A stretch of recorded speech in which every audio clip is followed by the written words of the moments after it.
السلام علیکم ورحمۃ اللہ۔ قاری صاحب، میں خواب میں روز بچے مجھے نظر آتے ہیں، چھوٹے بچے ہوتے ہیں۔ میں شادی شدہ ہوں اور میرے اپنے بچے بھی ہیں، لیکن روز خواب میں چھوٹے بچے دیکھتی ہوں، کبھی گود میں کبھی اپنے پاس دیکھتی ہوں۔ دیکھیں جی، بچے دیکھنا برا نہیں ہوتا، اچھا خواب ہوتا ہے، لیکن ڈپینڈ کرتا ہے کہ بچے آپ کس کنڈیشن میں دیکھ رہے ہیں۔ بچے خوشحال ہیں، رو رہے ہیں، ہنس رہے ہیں، کیا کر رہے ہیں، تو وہ اس کے بعد ہم اس پر کوئی ڈیسیجن لے سکتے ہیں کہ یہ جو خواب ہے اس کا کیا مطلب ہو سکتا ہے، تو اس کو مطلب اس میں سے کیا تعبیر نکلتی ہے، لیکن یہ اس طرح سے دیکھنا وہ برا نہیں ہوتا۔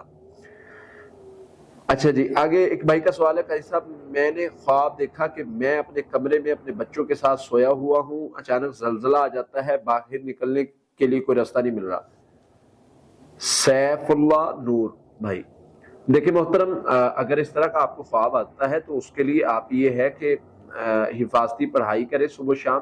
یہ شیطانی اثر بھی ہو سکتا ہے، اور بسا اوقات یہ جو ہے وہ سٹمک ایشوز کی وجہ سے بسا اوقات انسان کو الجھا دینے والا جو خواب ہوتے ہیں نا، اضغاث الاحلام، جو مطلب وہ جو جن کی تعبیر نہیں ہوتی، وہ معاملات کے ساتھ جڑے ہوتے ہیں، تو وہ بھی ہو سکتا ہے۔ تو اس لیے آپ پڑھائی کریں گے تو انشاءاللہ اللہ کی رحمت سے، اللہ کے فضل سے آپ کے معاملات بہتر ہو جائیں گے۔ اگر کوئی شر ہے تو ختم ہو جائے گا۔ سمپل حفاظتی پڑھائی ہے، وہ صبح شام سونے سے پہلے پڑھنی، کوئی کسی قسم کا شر ہوگا ختم ہو جائے گا، ساتھ میں دم بھی لا لیں۔